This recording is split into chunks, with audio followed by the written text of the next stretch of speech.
Hola. Hoy les quería contar algo bastante simple.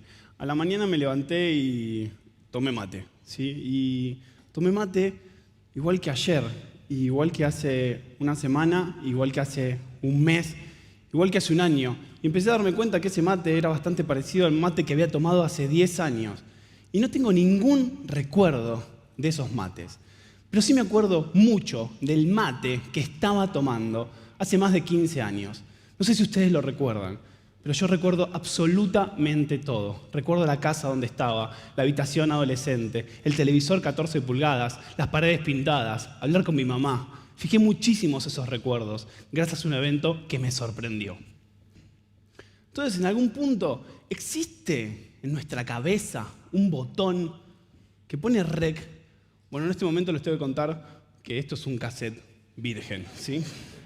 Hay mucha gente que quizás no lo conoce.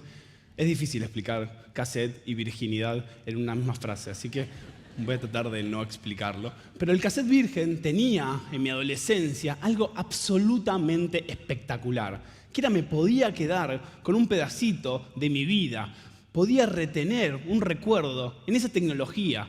Yo era el DJ de las fiestas porque tenía pedacitos de canciones que iba a olvidar. Entonces, si hablamos de olvido, de pedacitos de canciones, tenemos que hablar de la memoria, ¿sí? La memoria se guarda en nuestro cerebro. Más precisamente, se guarda en las conexiones que tienen las neuronas. Ustedes, adentro de su cabeza, tienen alrededor de 100.000 millones de neuronas. Es un número increíblemente grande. Y esas neuronas se conectan mediante conexiones. Algunas de esas neuronas van a estar destinadas a guardar recuerdos.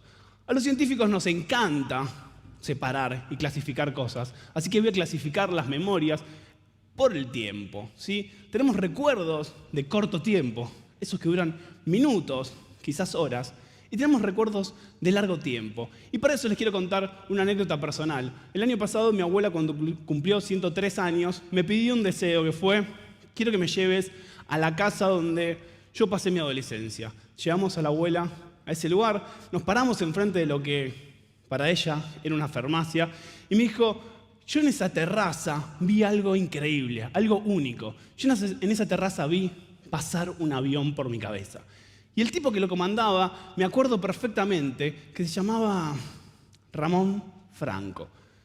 ¿Qué hace una persona en la actualidad cuando no sabe algo? Agarra el celular, googlea y me fijé. Lo que le pasó a mi abuela por la cabeza era el avión que se llamaba Plus Ultra. Fue el primer avión que cruzó el Atlántico. Y sí, el que lo comandaba era un tipo que se llamaba Ramón Franco. Entonces, ¿es posible que los eventos novedosos, como el Plus Ultra de mi abuela o el 11 de septiembre en la televisión, pueda hacer que fije de alguna manera la memoria? Y no solamente la memoria de ese evento que me sorprendió, sino las situaciones periféricas a esa memoria. Bueno, lo que hacemos los científicos cuando tenemos esas hipótesis es hacer experimentos. Experimentos, en muchísimos casos, en roedores. Y lo que hicimos fue sorprender a ratas y ver si la sorpresa que les dábamos a las ratas se asociaba con una mejora en los aprendizajes cercanos a esa novedad. Nos dio resultado. Entonces, la gran pregunta que surgió es: ¿nosotros los humanos podemos formar memoria de la misma manera que los roedores? ¿Es tan real que la novedad nos ayuda a consolidar? Y si nos ayuda a consolidar, sería genial, ¿no?, que esta idea pueda utilizarse en la escuela. ¿Por qué? Porque podría generar una estrategia educativa a través de un conocimiento científico, algo que en la educación mundial es bastante innovador. Y así lo hicimos, sorprendimos a alumnos en escuelas con cosas muy, pero muy simples. Clases de ciencia, clases de música, clases de teatro, ¿sí? Mejoramos los aprendizajes de lecturas, de dibujos, de clases de informática, de clases de inglés. Es más, en la Universidad de Buenos Aires sorprendimos a los alumnos con un breve monólogo de stand-up. Y esa clase de histología la recordaron mucho más tiempo por la sorpresa. Pero ¿cómo transmitir ese conocimiento? ¿De qué manera la ciencia puede llegar a la sociedad? Bueno, básicamente estos conocimientos que se dieron en un laboratorio tenían una participación muy, pero muy activa de docentes. Nosotros lo hicimos en 8.000 alumnos, lo cual significa que hay muchos maestros y muchos directivos que participaron de esas tareas. Sería muy egoísta para un científico publicar esos trabajos y que esos trabajos no lleguen a la sociedad y no lleguen a los docentes, porque en algún punto la ciencia que genera conocimiento debe modificar algo. Lo que se me ocurrió es hacer un experimento en vivo. ¿En dónde? En un medio de comunicación. Algo que puede ser bastante positivo, si dado bien, o algo bastante negativo, porque te expone muchísimo. Lo que hice fue contactar a Mario Pergolini y su radio Vorterix y decirle: Mario, yo soy investigador del CONICET, necesito hacer un experimento en vivo. Quiero sorprender a los oyentes. Quiero que esos oyentes sean parte de un aprendizaje. Quiero que se sorprendan y fijen más. Y lo que hicimos en una radio absolutamente de rock fue decir que una banda de rock muy, pero muy famosa iba a presentar un tema nuevo. Y lo que pusimos fue un tango de Gardel, de 3 minutos. ¿Cómo nos damos cuenta los científicos que el experimento funcionó? Bueno, chequeamos muy rápido las redes sociales y lo que vimos fueron muchos, pero muchos insultos. Personas que dijeron, se equivocaron, está Gardel, no está AC/DC.